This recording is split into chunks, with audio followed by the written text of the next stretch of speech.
महाराष्ट्र राज्याच्या प्रगतीसाठी, विकासाकरिता, उन्नतीकरिता मुख्यमंत्री एकनाथ शिंदे, उद्योग मंत्री उदय सामंत आणि काही अधिकारी वर्ग दावोस येथे जागतिक आर्थिक परिषदेमध्ये जाऊन विविध उद्योगपतींशी करार करीत आहे।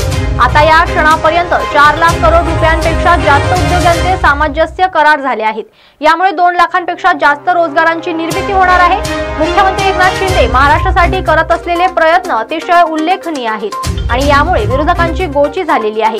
आता करायचं तर करायचं काय असा प्रश्न त्यांच्या समोर पडलेला आहे। या मुख्यमंत्र्यांना कसं रोखायचं ही चिंता त्यांना भेडसावत आहे। नमस्कार।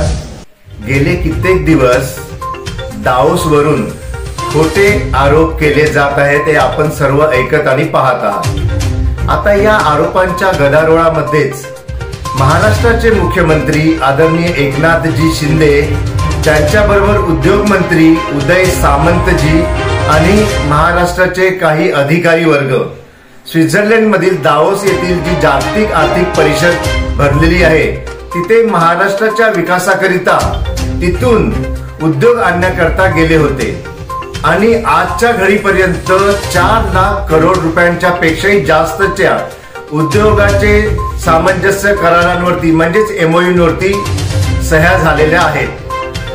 हे सर्व करून काल रात्री राज्याचे मुख्यमंत्री आपल्या राज्यामध्ये हजर सुद्धा झाले।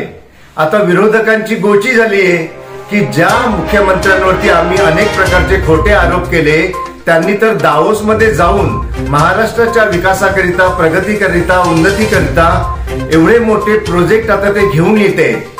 2 लाखांपेक्षा जास्त रोजगार निर्मिती या उद्योगांपासून महाराष्ट्रातील युवकांसाठी होणार आहे। त्यामुळे आता यांची फसगत झालेली आहे।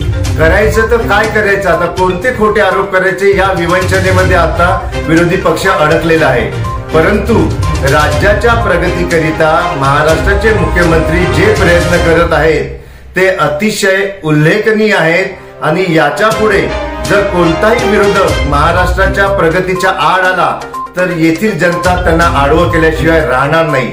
धन्यवाद।